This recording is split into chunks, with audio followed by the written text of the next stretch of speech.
My father that day decided what to do was, if I failed and I've been worthless to my family, I must leave. And he did.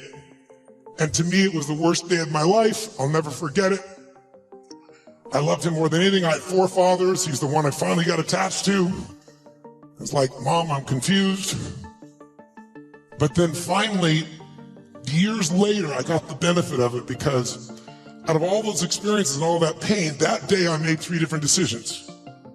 First decision is I just decided to focus on something different than him, and that's the power we have. We get to decide what to focus on, and my decision number 1 is I want to focus on the fact there's food. What a concept. Pretty cool. But the most powerful thing to change my life was meaning. I said, what does this mean? Because my father had always said, my mother had always said, nobody gives a shit. Nobody cares. Don't care about anybody, they don't care about you. And that day I had physical evidence. Those you bringing food, I want you to know that's not just food. That's called love for someone. That's called hope for someone. That's called surprise for someone. And that day for me, I went, strangers care. And so I started caring about strangers. And I decided someday I'm gonna do the same. So when I was 17, I fed 2 families. It was like one of the most incredible experiences of my life. I went to the grocery store, I was all excited, saved up all my money, went to the manager and said, I want to feed 2 families, this is what I'm doing, it's not for me, give me a discount. And he gave me 10%. I thought, cheap bastard. But I went out and I delivered this food, and ironically, I called this church and I asked in the barrio, a particular place, where are some families in need? They gave me 2 names. I put on t-shirt and jeans. I wasn't going to be acknowledged. I also didn't want somebody to be insulted because I saw what happened to my father. And I wrote a note, said, this is a note from a friend. And I said, I just want you to know, we know you're having difficult times. Everyone does at times. And I want you to have a beautiful Thanksgiving. And please feel loved, take care of your family. And someday, if you can, do well enough to do this for one of the family and pass it on. But love a friend. And I had it written in Spanish as well. And I'll never forget, first place I pull up, this rotten old van, stick shift van, that I borrowed from a buddy of mine, with all these bags of food. And I went into this place and got out, pulled up this little tiny building, really tiny, knocked on the door. And when I knocked on the door, this little woman opened the door. She's probably half my size. She's not hard, I'm 6'7", so she's like 5'2". And she looked up at me like this, and she saw the groceries, and she screamed. And she started grabbing my head and pulled it down and kissing me. And I was like, no, no, no, delivery boy, delivery boy. And she goes, no, God gift, God gift, God gift. And she didn't speak English, so I handed her the note. She read the note, she crying again, started trying to kiss me again. I said, no, no. She goes, God gift, God gift. So I pointed, where do I put this? In this tiny little room. There's a table there, I put the food down. And I went over to get some more groceries. And when I did, 4 children come running out. And one hits my leg and wouldn't let go. And when they saw the pumpkin pie, it was over. And it was one of the most emotional experiences of my life because, first of all, this little boy just wouldn't let go. And I delivered this food, and this woman was crying and smiling. And I stayed there just to take it in for a few minutes, seeing them all. It was like going back in time. And then as I went to go leave, I couldn't speak Spanish, and she was like trying to say something in Spanish. I didn't know what to say, and it was Thanksgiving, so I said, Feliz Navidad. She's like, I heard the song, okay? And she laughed and laughed. She's crying and laughing. One of the more beautiful experiences of life, isn't it? When you can have both those experiences in your body simultaneously. And I remember I got in the van, and all the 4 kids were sitting on the bench here, and she's standing there waving, and I pulled in, go in reverse, and I looked in the mirror, and as I looked in the mirror, I saw these kids there, and I saw Mom crying and smiling still, and then I lost it. I started crying uncontrollably, and I'm like trying to put the thing in gear, the tears come through my eyes, and I thought to myself, what? I mean, this is a beautiful thing, why am I crying? And then I realized what a gift that day was. I realized that my worst day of my life was my best day. And my goal for you, if you don't already have it, my guess is you've already done it, knowing where you are in your world today, but maybe your second worst day, it's time to make a best day. Because out of every tragedy, out of every pain, it only gets healed when we find a deeper meaning. When we find there's a higher purpose in it. And I realized I wouldn't have been there that day. I wouldn't have that hunger to help somebody else if I hadn't had the hunger in my own soul at one point missing. So it's very personal to me. I want to thank all of you that made the contributions. And I told Mark, and I've announced that I'm going to match the 1 million meals if you hit it. And I'm sure as hell expecting that you will. And so we'll get 2 million. And when I told that, then Mark said, I'll match that. So in the mid-1980s, a theologian named James Carsey wrote this little book called Finite and Infinite Games, in which he defines these two kinds of games. Finite games, which have known players, fixed rules, and agreed upon objectives. Football, right? There's always a beginning, a middle, and an end. And the objective is to win the game. And then there's infinite games. Infinite games are defined as known and unknown players. You don't necessarily know who all the other players are. The rules are changeable. You can play however you want. And the objective is to perpetuate the game, to stay in the game as long as possible. What I find so fascinating about this idea when I first learned about it is we are players in multiple infinite games every day of our lives. There's no such thing as being the winner in your marriage, you know. There's no such thing as winning global politics, and there's definitely no such thing as winning business. Business is an infinite game. And yet, when we listen to the language of too many leaders, they talk about being number one, being the best, and beating their competition. Based on what? There's no agreed upon objectives, there's no agreed upon timeframes. And so what ends up happening is you have people building organizations and leading with a finite mindset, playing to win, in a game where there's no such thing as winning. And when we play with a finite mindset in an infinite game, there's a few very predictable and consistent outcomes, amongst which include the decline of trust, the decline of cooperation, the decline of innovation, all of which contribute to the eventual demise of the organization itself. And so what I wrote about is what it means to lead with an infinite mindset, because we teach leadership as if it were a finite game. You know, people start business with the goal of winning, being number one, and that's a problem, because that's impossible. So what I wrote about in the game is leading with an infinite mindset. I want to start, so the book is great, by the way, and I really enjoyed it. It's a wonderful pick and mix, as they call it in the UK, of different topics where you're diving in, sometimes very quickly, and then other times much more prolonged. Yeah, depending on the subject, and or depending on how much I knew about about the subject brought to me that I could then comment on. Equally fair. Yeah. One of the ones that really hit me was you talking about your dad. You called it a eulogy of sorts, and you went through some of the things that he did, which I didn't know anything about your dad before reading that. Mm-hmm. What was it about your dad that impacted you so much that you still carry today? So it's not so much, oh, he's my dad, I love my dad, that's all true, but at the end of the day, what matters is for who and what you become in life. For me, at least, was what level of wisdom did he glean in his life and then successfully communicate to me, either by example or by just explicit statement. And that combination of those two means of delivery had some important impact. See what I did there? Impacts on my life. Just for example, and I gave these examples in that eulogy was a letter to him during the memorial service. He died a couple of years ago at age 89, so it was not a tragic death.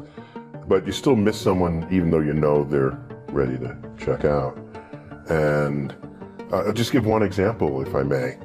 In high school, he was in gym class, and they were lining up, and they were about to enter the next athletic unit, and it was track and field. And the gym instructor pointed to my father online and said, Cyril Tyson, everyone look at him. He does not have the body type that would excel in track. And they used him as an example. And he says, what? No one is going to tell me what I can't do in my life. And he used that as the reason to start running. and he started track in that moment. I mean, not that exact moment, but he decided that one of his next tasks in life would be to take up running and excel at it. Within a few years of that, he became world class.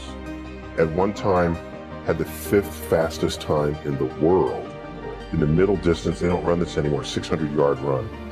And he, in 1948, the Olympics was not yet ready to come back to us because we're still roiling from the Second World War.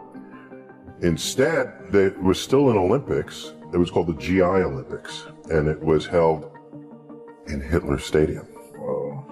So he competed in Hitler's stadium in the late 1940s, and just one of the great memories of his life. But the reason I'm saying all of that is, there's a friend of his named Johnny Johnson, who they were competing against the New York Athletic Club.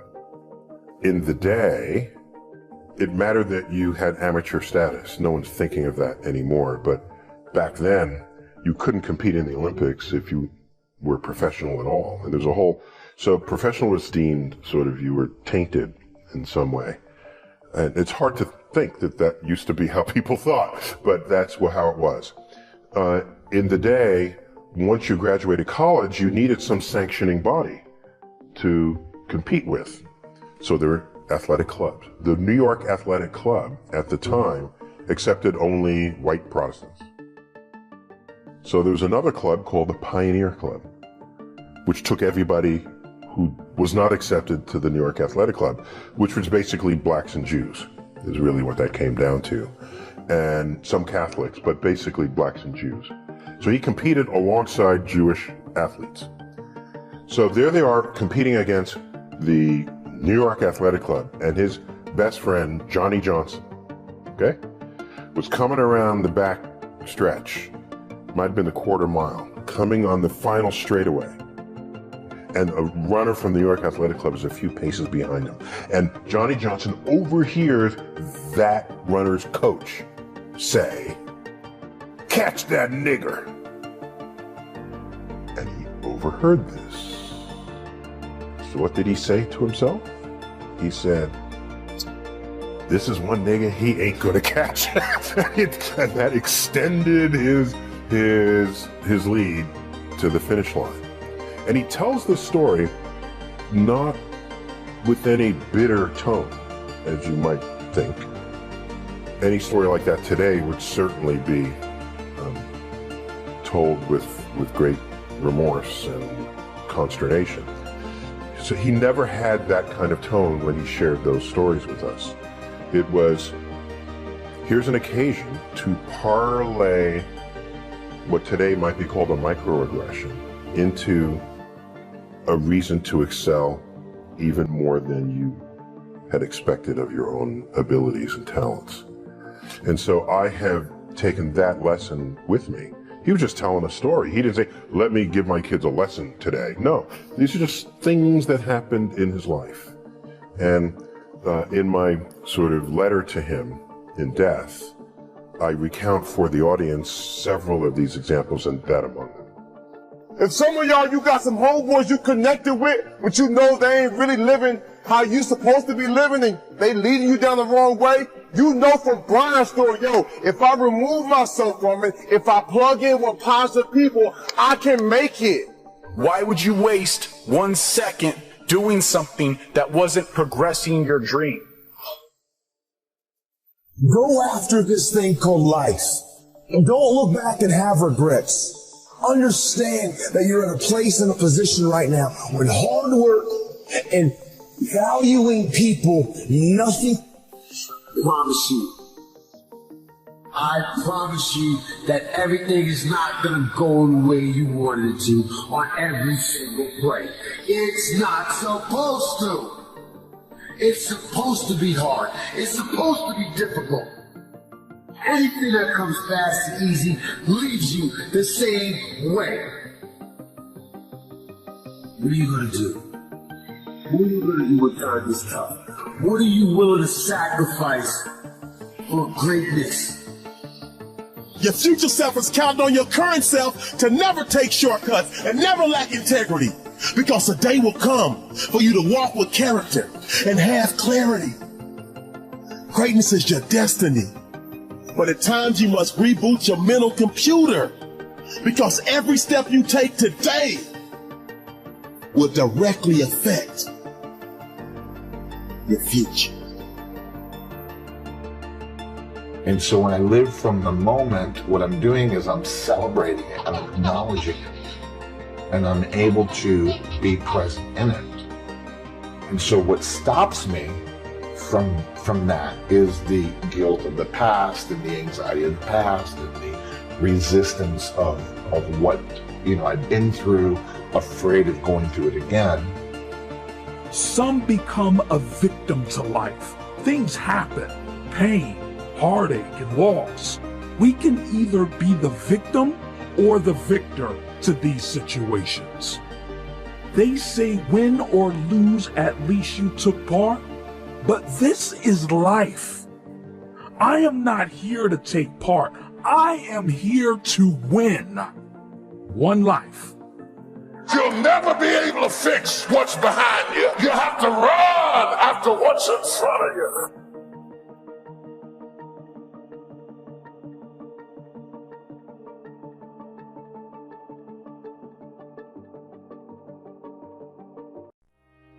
Most of us fail in life because we're afraid of what everyone around you is thinking.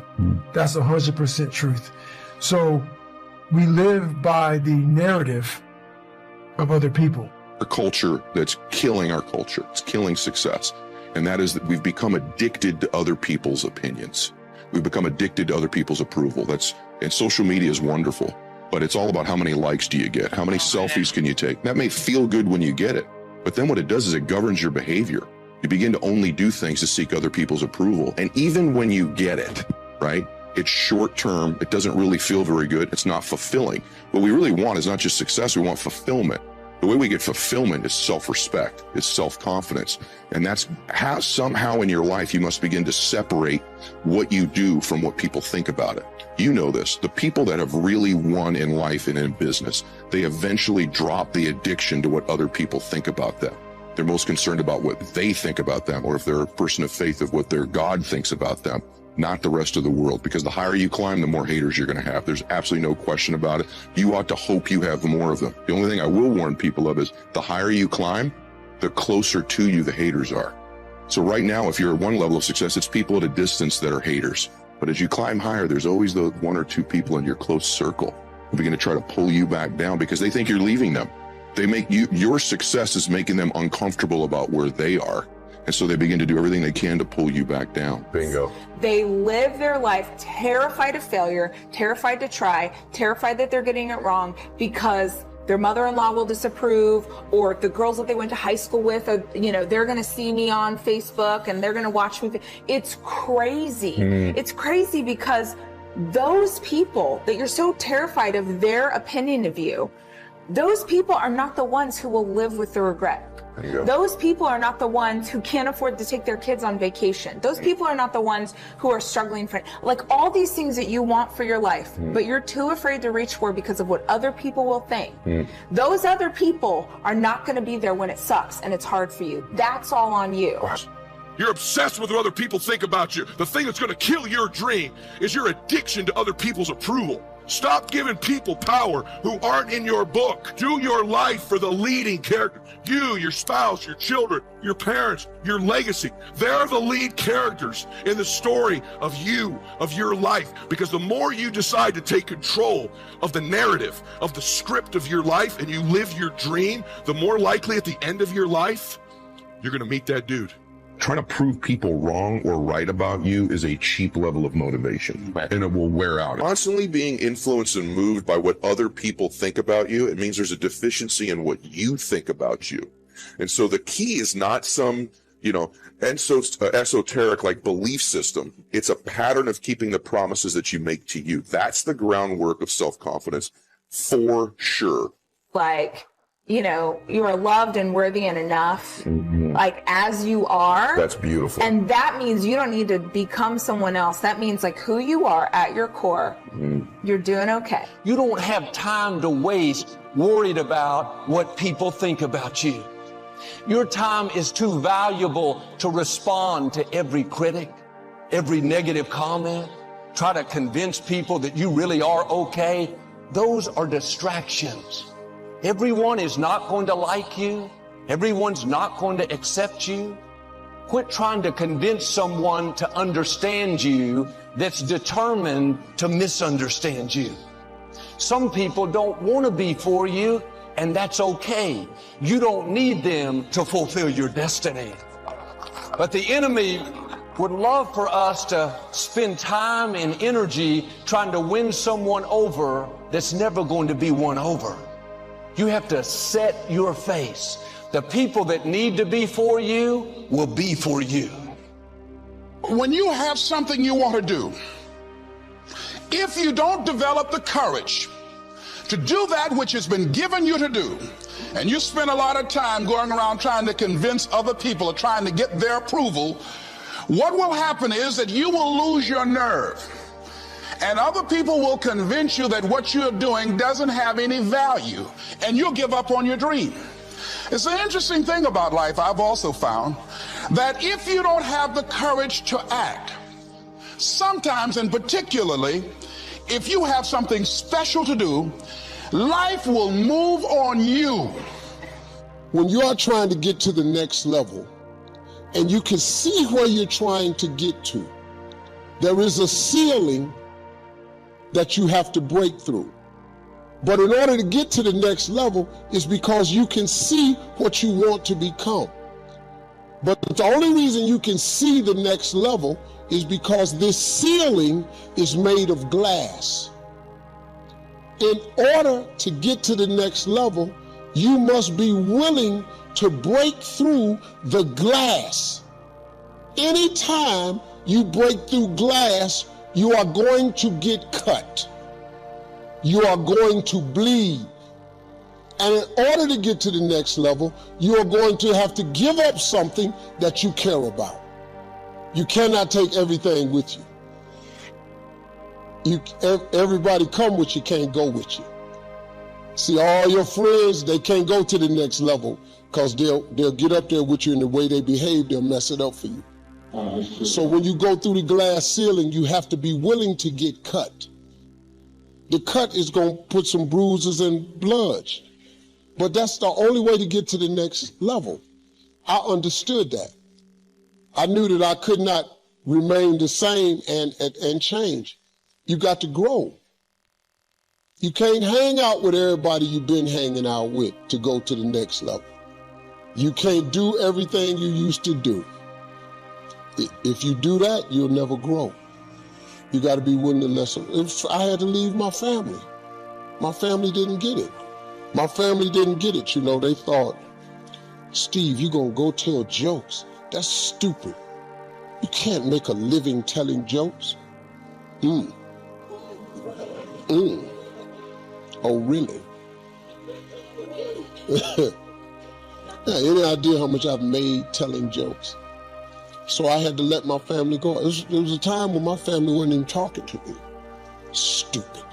Quit your job, leave your family, pursue your dreams. What you want me to do? My family wasn't supporting them. I got to cut my family loose. It's okay. Oh, they all love me now. But there's the same ones that said, you are stupid. The exact same ones. But I forgave them. They didn't know. They had no idea. They didn't know. You don't even call us no more. Hell, what are we gonna talk about? You don't believe in what I'm doing? So why would I keep calling you? Why you still out there telling them damn jokes? You'll see. You'll see. And now they all see. You'll know when it's time to walk away from people.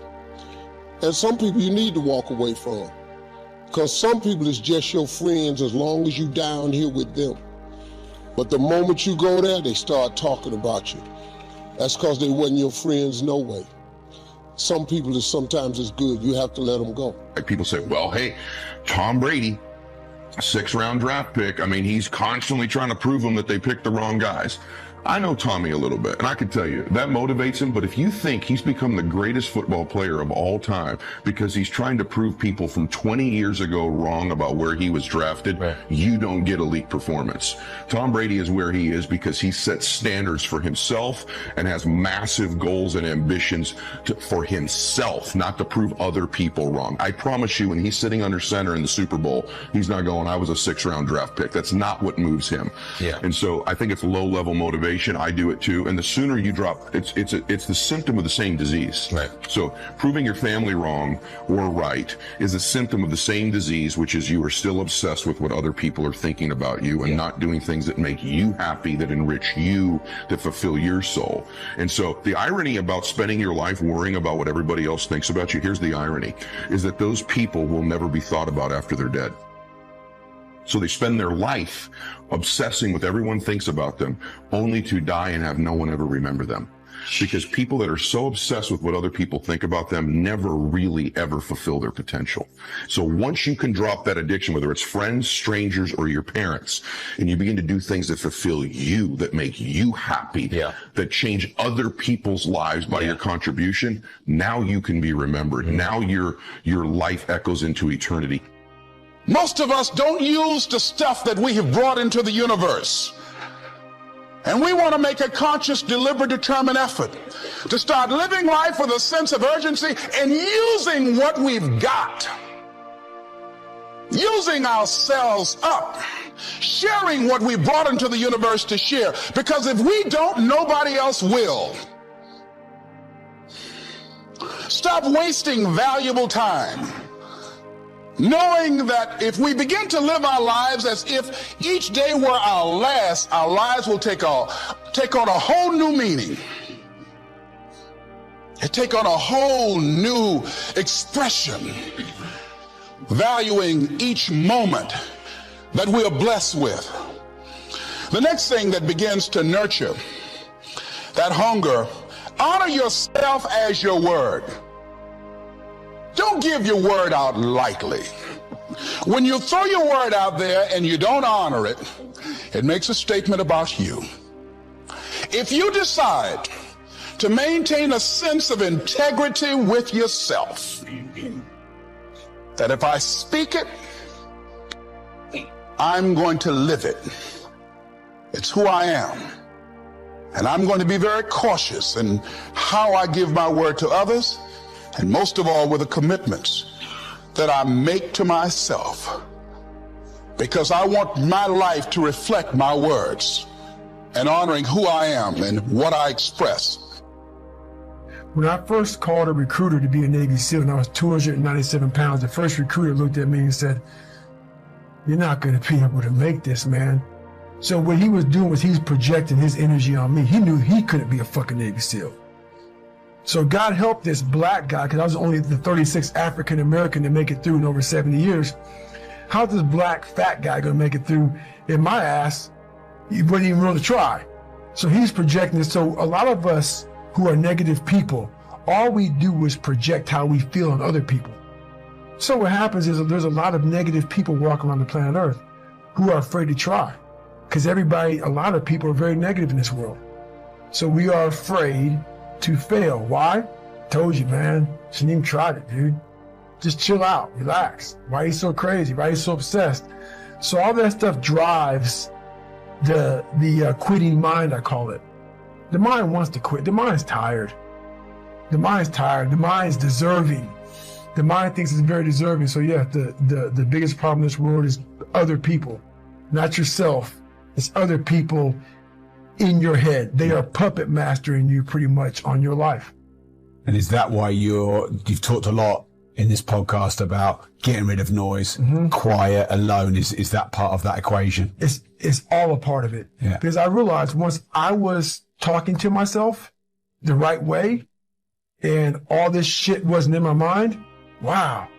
I went from this piece of shit kid who thought he was dumb, not successful, insecure, who stuttered when I first saw somebody, to a person who can now do all these things just because I now control my own mind. And I don't care.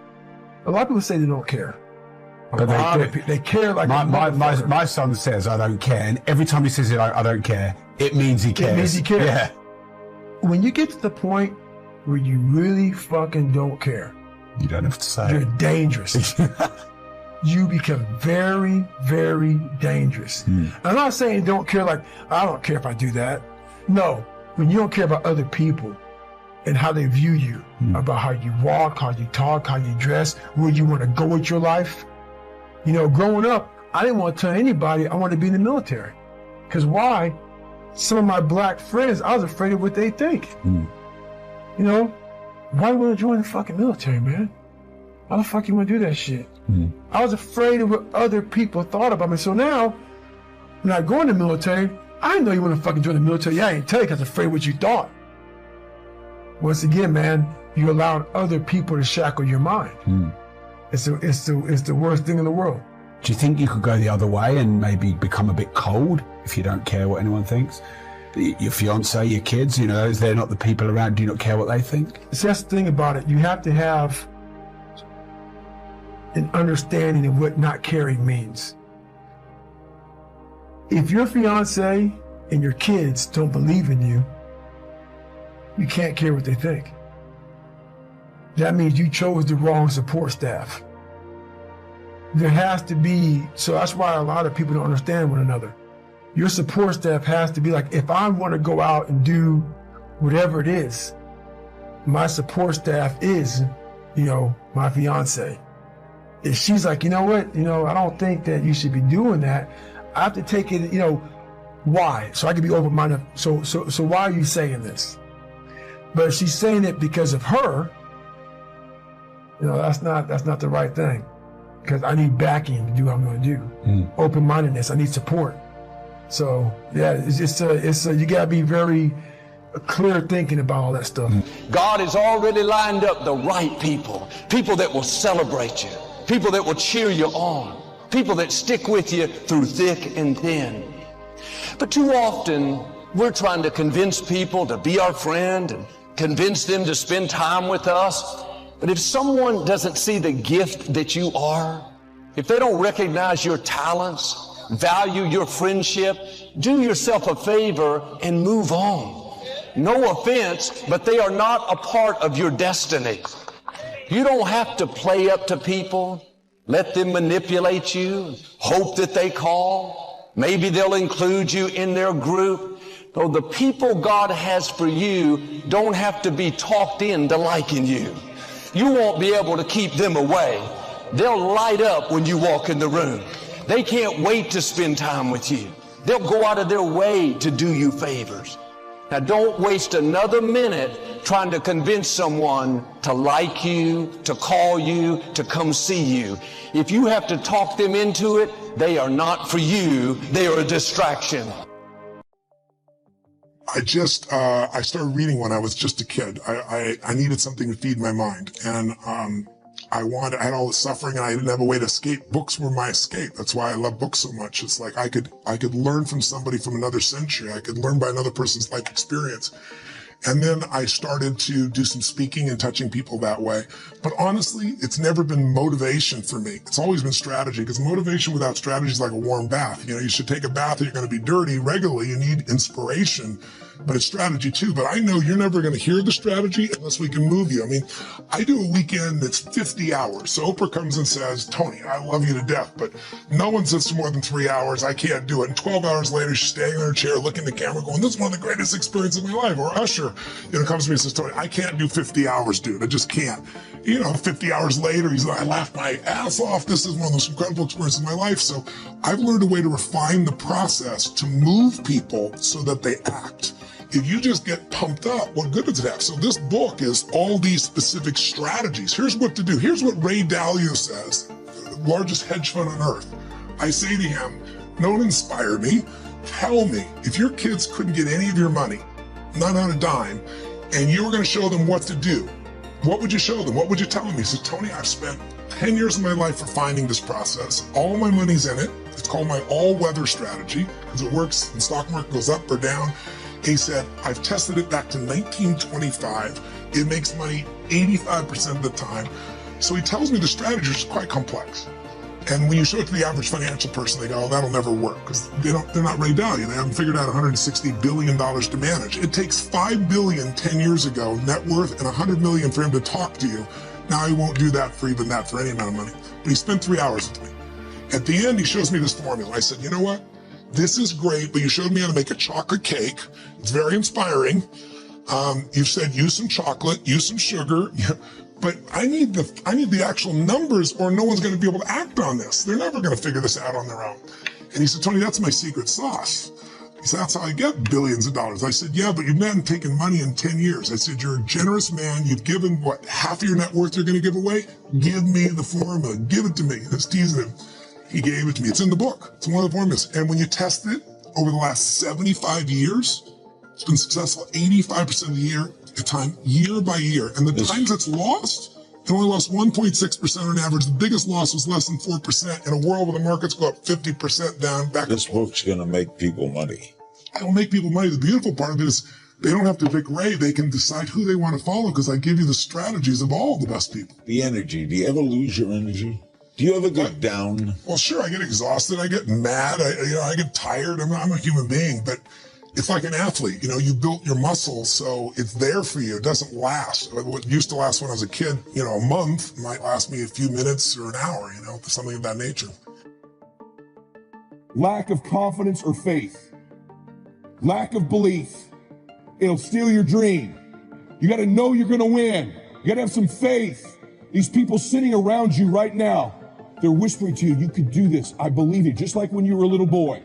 Just like when you were a little girl. They've always believed in you. They've always known you were going to do something special. They always knew you were great. You need to know it. You need to take that God that's sitting there with you and those precious souls that have passed, that have always believed in you, and you carry them with you everywhere. They're with you anyway.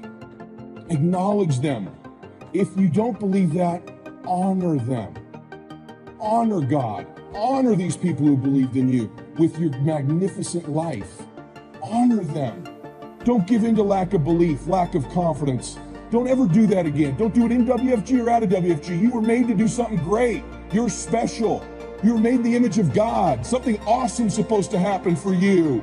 And those of you that have made something awesome happen, something even more awesome's supposed to happen for you.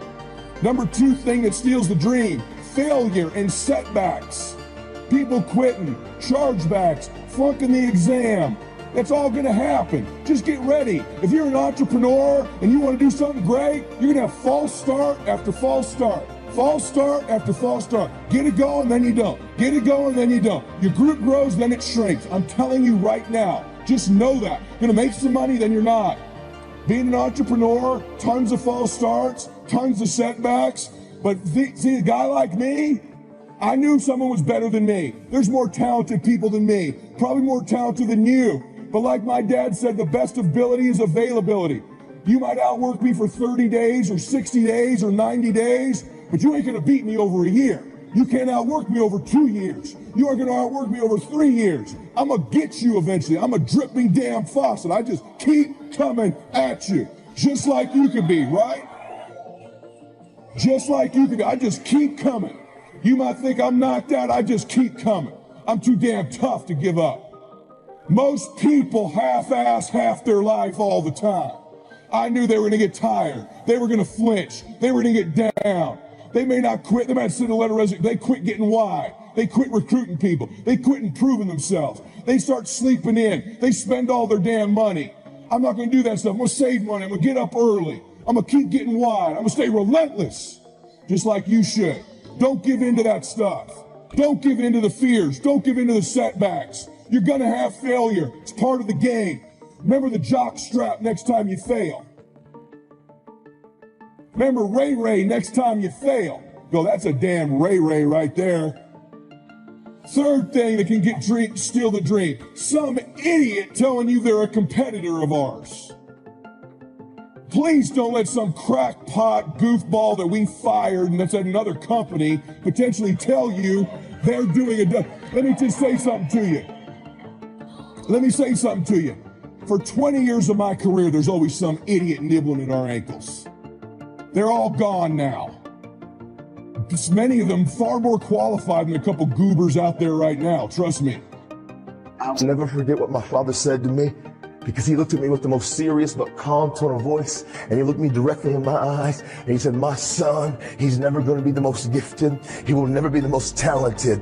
He will never probably be the most qualified. There will always be people in his life that are more gifted, more talented, and more qualified. But I need my son at a young age to know he doesn't need to compare himself to anybody. I don't care how gifted and talented and qualified everybody else is. Hard work works, and hard work can outwork gifted and talented and qualified people.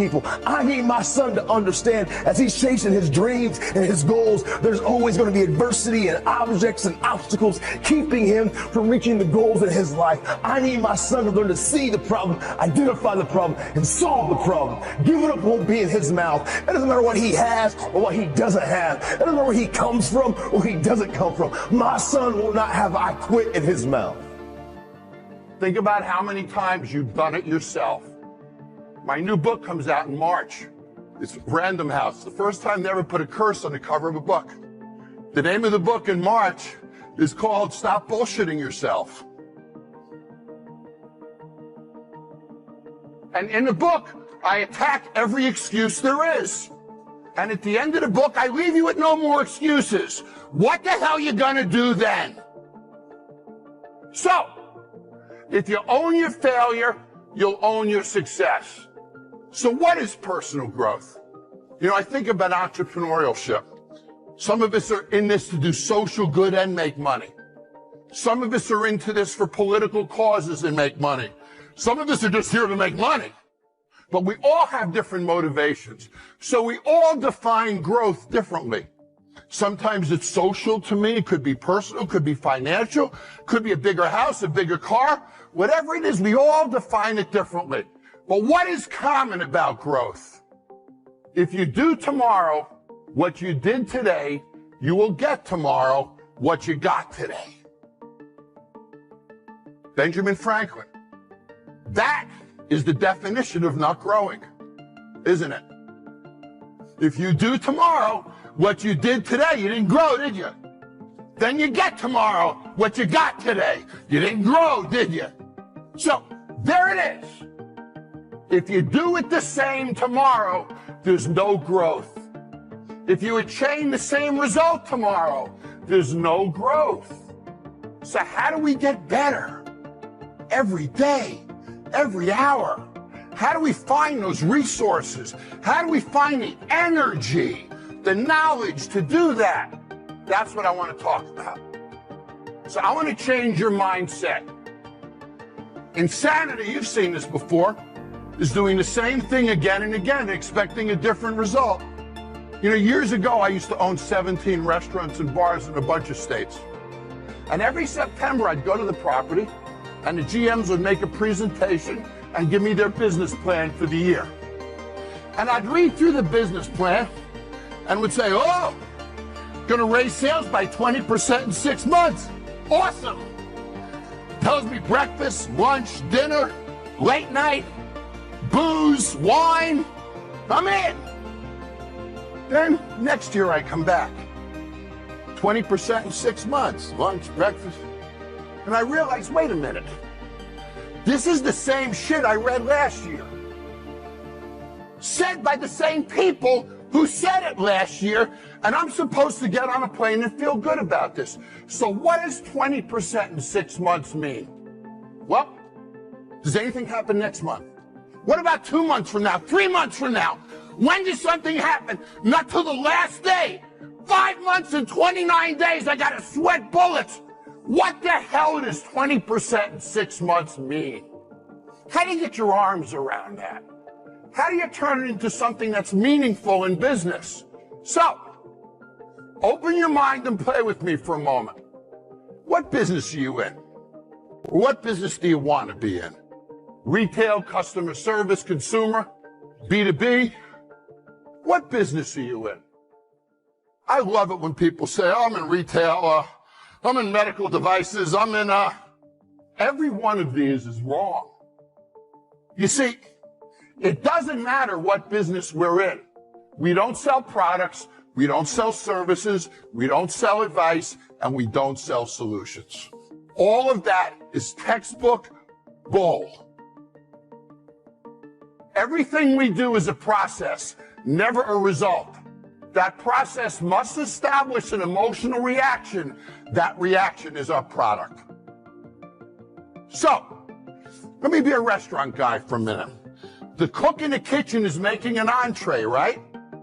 He thinks that's the product. So the entree comes out to the table, goes on the table. One of two things happens. Either you sit up and look at it and react to it, or nothing happens.